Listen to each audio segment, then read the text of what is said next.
On Wednesday, a far-left Bernie Sanders supporter who despised President Trump opened fire on Republican congresspeople practicing for a bipartisan charity baseball game. Now, we all know that if the situation had been reversed, if a President Trump supporter and Bernie hater had opened fire on congressional Democrats, we would be treated to the full spectacle of media faux outrage. We get long-winded stem winders about Republicans creating a climate of hate and violence. We'd receive stern talking tos about gun culture and polarizing rhetoric. We know this because it's been a strategic mainstay for Democrats for half a century, going all the way back to the left blaming the right for a climate of hate that supposedly led to JFK's assassination by a commie in 1963. The left has blamed talk radio for the Oklahoma City bombing, Sarah Palin and the right for the attempted assassination of Gabby Giffords, by a mentally ill man, by the way. Bernie Sanders even attempted to raise money off that canard, Confederate flag owners for a massacre at a historically black church, and President Trump for a stabbing in Portland committed by a Bernie Sanders supporter. But is it right to blame Sanders and leftist ideology more broadly for Wednesday's shooting? No, it isn't. Okay, rhetoric is not directly responsible for violence unless it advocates violence. Radical jihadism advocates violence. The bulk of its supporters know this and support violence. A solid contingent of its followers participate in violence. The same is not true for American brand political leftism, as vile as it is. For the right to equate verbiage with violence, no matter how inflammatory the verbiage, is to fall prey to the same snowflake syndrome the right condemns on college campuses. There is no logical gap between attempting to blame right-wing speakers for supposed violent speech in opposing Black Lives Matter and attempting to blame Sanders for the sins of a random follower. This leaves two questions on the table. First, are we living through a more toxic political climate than ever before in American history, promoting individual acts of violence among the mentally unstable? And second, are we in danger of blurring the lines between passionate rhetoric and actual advocacy toward violence?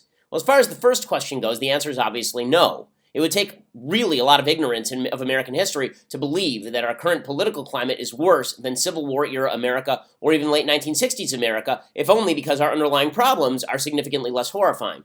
Yes, our political climate is toxic. Just yesterday, Virginia Governor Terry McAuliffe, who attempted to blame gun control for the shooting, suggested that the Trump campaign or someone associated with it had acted treasonably with regard to Russia. The entire resistance is built on the rhetoric of a wartime underground. By the same token, the right has taken to using war language far more regularly even than it did in the Obama era. We're told we're in a civil war, that the media are our enemies, but here's the truth. Nobody took this stuff particularly seriously. We can all tell the differences between rhetorical flourishes and violent advocacy.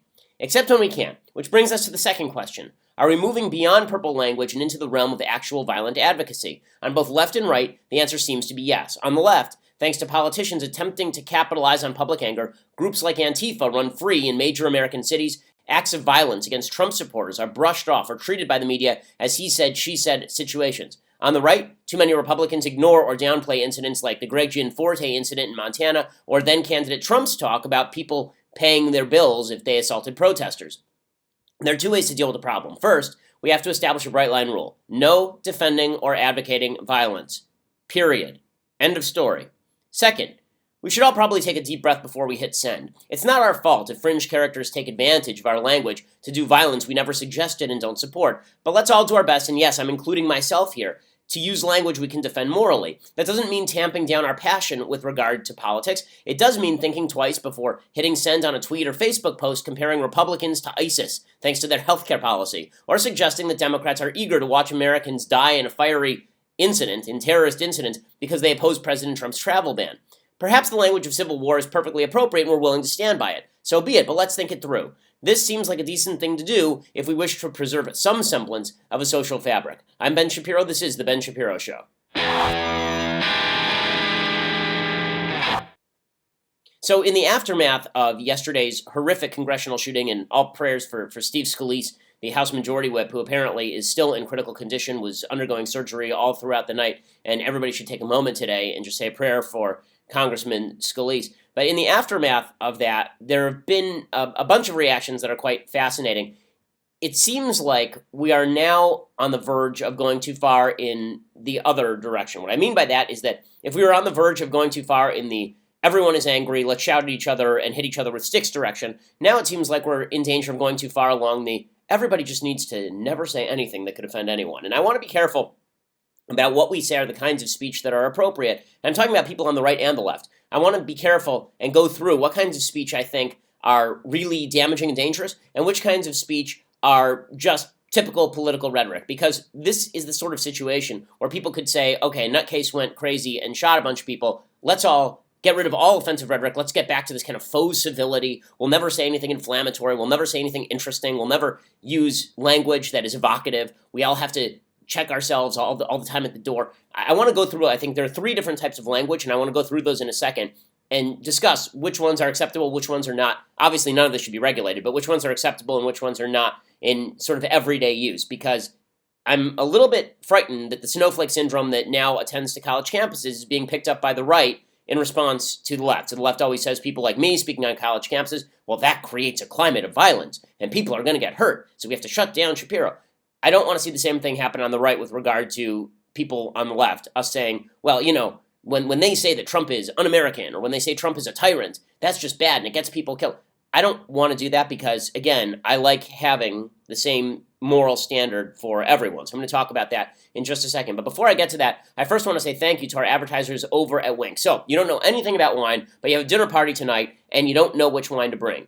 This is why you need to go over to wink.com, trywink.com/Ben. It's trywinc.com/Ben. What they do is they have a quick algorithm. You fill it out. It tells you, you put in sort of your tastes. What do you like to eat together? Do you like meat with certain flavors? Do you like things that are spicy? Do you like things that are sweet?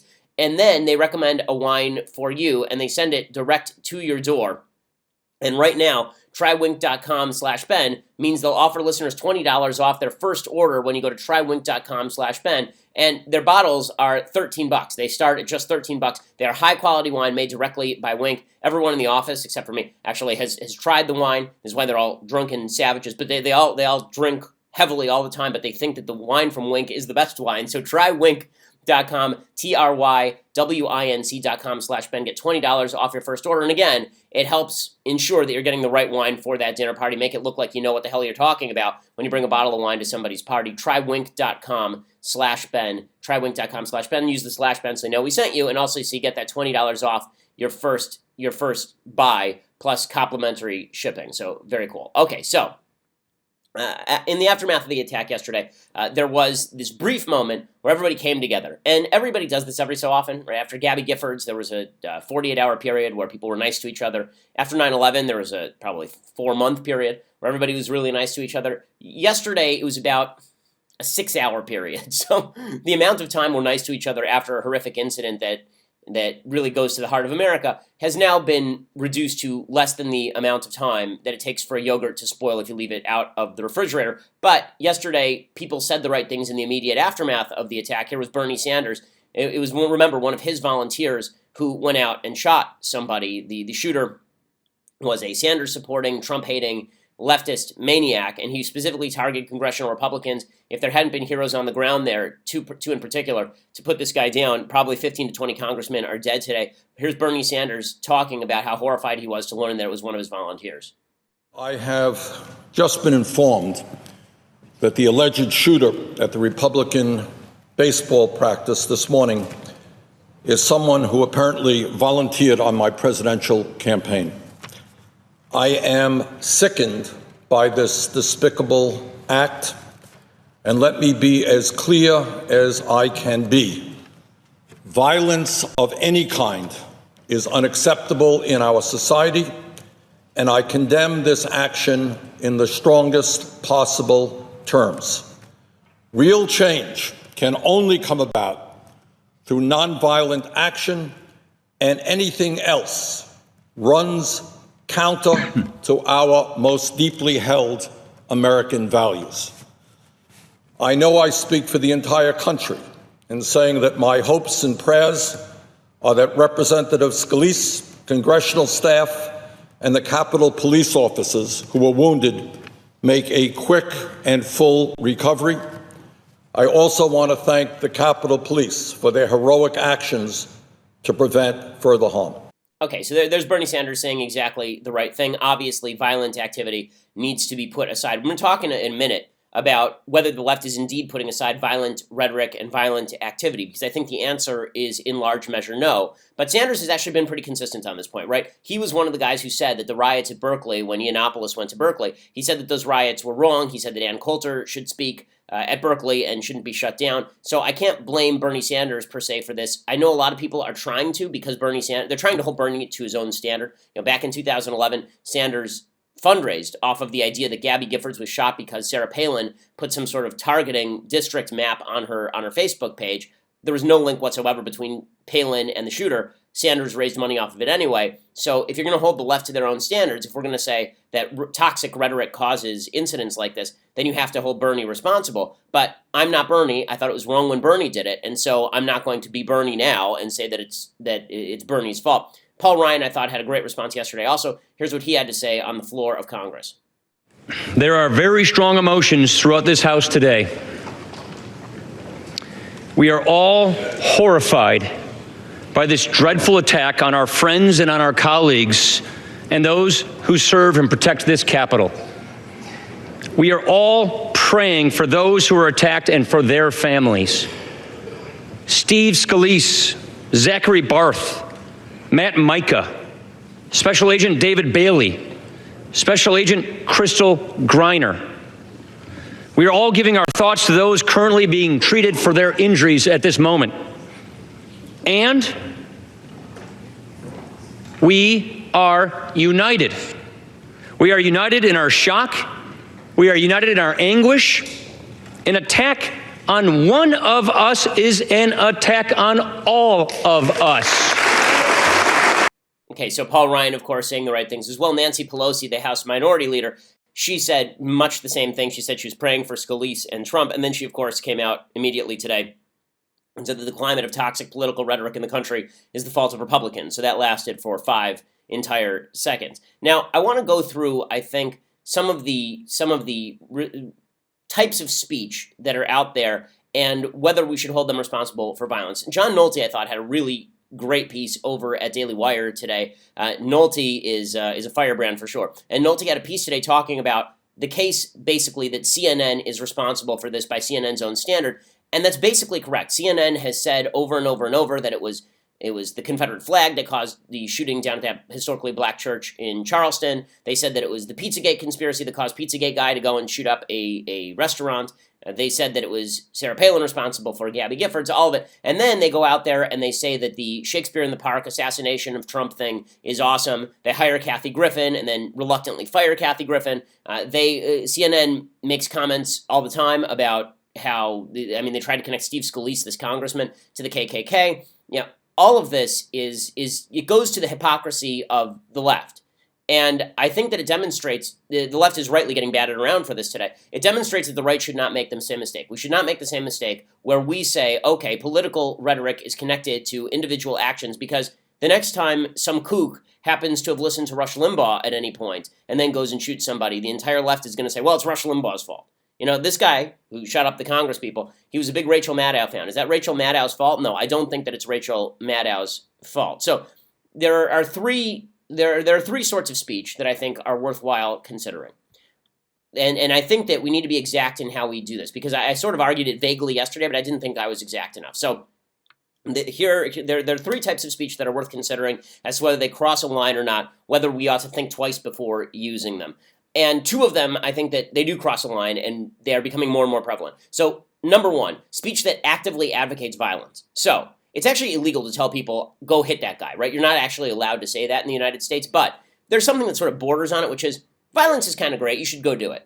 Not like a specific direction that you should do violence to any one person, but a generalized notion that you should go do violence to people generally. Jesse Benn is a columnist for the Huffington Post, and he wrote that a violent response to Trump would be, quote, as logical as any. He wrote that last week in the Huffington Post. He has a cartoon on the top, it's pinned to the top of his Twitter feed that shows Pepe the Frog being literally beheaded, and then there's a swastika on Hammer. So there is this element of the left that actually is good with violence and advocates for violence and makes room for violence. You see it more broadly on the left when it comes to people like Maxine Waters, who'd said that the LA riots were an LA uprising, or Marilyn Mosby, not Marilyn Mosby, the mayor of Baltimore, who had said that Stephanie Rawlings Blake, who had said that she had made room for rioters in Baltimore when things went bad, or even President Obama sort of incentivizing rioters in Ferguson. That sort of stuff is really dangerous, and there is a link between that sort of rhetoric and violence. When Antifa pushes actual violence at Berkeley, we're in that category. And yes, when President Trump says, or when he was then candidate Trump, when he says that he's going to pay the legal bills of people who punch other people, we're in that category. That sort of stuff is dangerous. That sort of stuff is linked to violence. People who actively advocate violence are part of the problem. Okay, category number 2, people who defend violence. So this is slightly bigger. Okay, this is a bigger group of people, a very small group of people who actively advocate violence. Then there are people who defend violence. And that is, on the left, everybody at the Middlebury University administration who said it was okay for people to assault a professor at the Charles Murray event. These are the mayor of Berkeley, who allows Antifa to run roughshod through the city and hit people and assault people, and then says we can't do anything about it. It's the administrators over at Cal State LA who told the police to basically stand down so students could hurt other students who were trying to hear a lecture that I was giving. It's also true of people who are defending outright Greg Gianforte, the Montana congressional candidate, or making light of him body slamming a reporter. Okay, when you defend violence, you are part of the problem. You are contributing to a greater violent climate in the country. There's a third type of rhetoric, however, that I want to be very careful about, because I think that we are now in danger of falling into the snowflake trap, which I'll describe in just a second. But before I get to that, I want to say thank you to our sponsors over at Blinkist. So, you don't have a lot of time to gather information. I sit around reading books all day. I have a career that allows me to do that. Most people don't. Most people, you're in the car, you got 15 minutes. What sort of information can you grab outside of the Ben Shapiro show? That's where Blinkist comes in. So Blinkist is an app that essentially summarizes the main points of all these books that you definitely want to read, which is awesome because even if you read a 400-page book, the amount of takeaway that you're going to get from that might just fit into 15 minutes. What Blinkist does is they summarize the key points of books, and then they allow you to take those in. So if you have an hour drive, you can basically read 4 books in one day. They have 2,000 of the best-selling nonfiction books transformed into these powerful packs that they call blinks that you can read or listen to in just 15 minutes.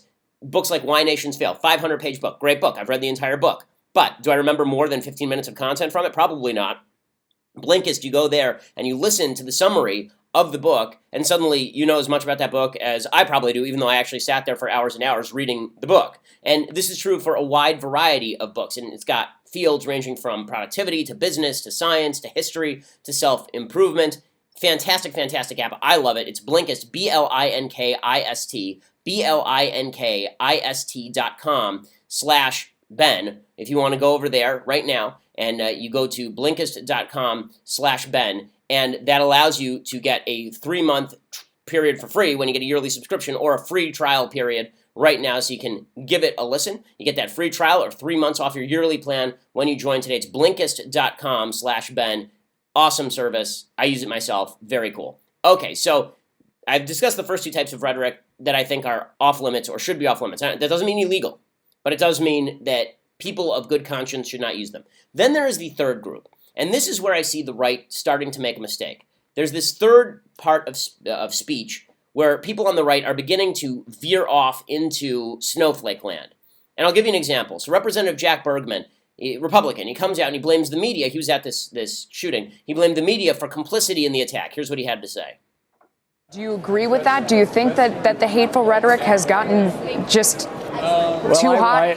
Go ahead. I agree. Yeah, I agree with Rodney wholeheartedly in that the hateful rhetoric serves no positive purpose. In fact, today it obviously served a negative purpose. But unfortunately, and I'm looking all of the media in the eye when I say this, friendships and cordial relationships don't make good news. So I can tell you, especially as the president of the freshman class of Republicans, we are united along with our Democratic freshman counterparts to bring civility back to the 115th Congress. Okay, that's all wonderful and that's all good, but the idea that the media is to blame here, I think, is over the top, and I'll explain why in a second. Eric Bolling on Fox News, who's used some colorful language in his time, he said sort of the same thing. He said, how many innocents have to die before we realize that words matter? Spill blood, die. Really, ma'am? Snoop Dogg's gun, Kathy Griffin's head, Shakespeare's bloody rampage, it goes on and on. How many innocent people have to die before we realize that words do matter? Crazy people act on the crazy things they hear from politicians and celebrities. Think before you utter those blind, hateful words next time, liberals, because there are crazy people out there taking your metaphors literally. Before you liberals blow a gasket saying I'm being partisan, I will tell you, I will guarantee you this, I would be writing the same monologue and delivering the same monologue if it were a Democrat softball practice targeted and terrorized. That I promise you. Okay, maybe not. Mark Stein says sort of the same thing. He says the big problem here is the left wants to dehumanize their political opponents. The left wants to denormalize and dehumanize, to use your words, its political opposition. And they do that in a variety of ways. So, for example, when Charles Murray wants to give a speech at Middlebury College, they have to have a riot. They don't have a debate in which they demolish his argument. They don't want to win the debate. They want to prevent the debate taking place.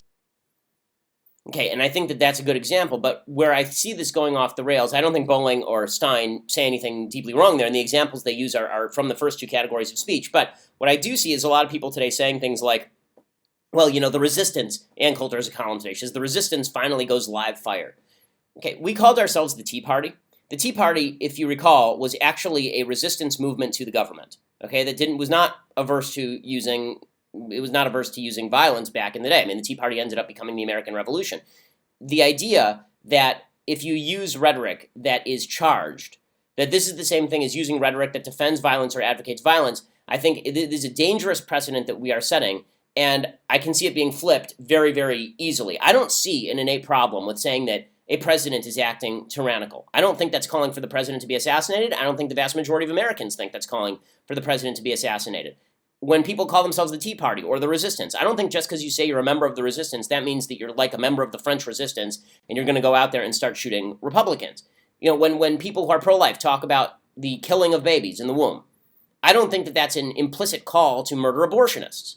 I don't. And the vast majority of pro-life people, I mean, virtually all of them know that, right? And the same thing is true on the left. When they say that on the left, that Republicans want to kill Granny, that they're murderers, they're like ISIS because of Trump's health care plan.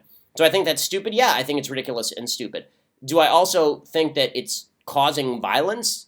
Not really. I mean, you know, when I wrote the book Bullies, which is a New York Times bestseller, and Bullies is all about the left's attempt to demonize us, to attack us on a character level for our political views. And I said this is morally wrong. It is morally wrong, but it is not necessarily connected with violence. So the left is constantly attempting to say everybody's a racist, sexist, bigot, homophobe. That doesn't necessarily mean that they want everybody to be killed. And well, I object to the language on the grounds that you should have evidence for the assertions that you put forth. I think there's a bigger risk right now that in a climate like this, people are going to immediately start saying, well, you're not allowed to say charged things. Because if you say charged things, that means some crazy is going to go off. If we judge the value of political rhetoric by the crazy who goes off, there's not going to be a lot of political rhetoric left. If we're going to play this game where some nutcase shoots up congressional staffers and shoots up a congressman, and he watches Rachel Maddow, so we blame Rachel Maddow, then we can't be surprised when the left turns around. They already do this because they're awful. We can't be surprised when the left turns around and says, well, it's Sean Hannity's fault if somebody goes nuts and shoots up a Democratic Congress office. You know, the left does it anyway, so I understand the temptation. This turnabout is fair play temptation. That doesn't mean that it's right. So I think that we have to be careful about this routine. Now, on that last point, as far as demonization and demonizing your political opposition, last point here, I think that it's a gray area. So I think some demonization is okay, some demonization is not okay, some demonization is sort of acceptable. What is not acceptable is demonization combined with defense of violence or advocacy of violence. So if you demonize your political opponent and then you say, oh yeah, and by the way, if you punch somebody in the face, that's okay. Right? If you say, my opponent's a Nazi, I think that that's basically, you may be wrong, you may be stupid, what you're saying may be dumb, but I don't think that it's linked to violence. If you say my opponent is a Nazi and it's okay to punch Nazis, I think that you start to get into really morally dicey territory. So I wanted to make those distinctions because I don't want a standard set whereby anything political anybody says, we're going to now judge the value of that politics based on the outlier who is vulnerable to suggestion and then goes out and shoots people. I just think that's a dangerous thing. Okay, well, as we continue here on the Ben Shapiro Show, we're going to be talking about President Trump and what he says is a witch hunt against him, this obstruction of justice news. Washington Post breaks last night that Robert Mueller, who is the special counsel, is now investigating Trump for obstruction of justice. We'll talk about that, what it means, why it's happening, and why Trump is actually kind of right on this one. We'll talk about that, but you have to subscribe over at Daily Wire for that. So for $8 a month, you too can get a subscription over at dailywire.com. That means that you can also be part of the mailbag. Tomorrow we're going to be doing the mailbag live, and my dad's going to be in studio, so we're going to be talking about everything father and son related. If you have questions for my father, then definitely write those in, and we'll ask them to him during the mailbag segment of the show.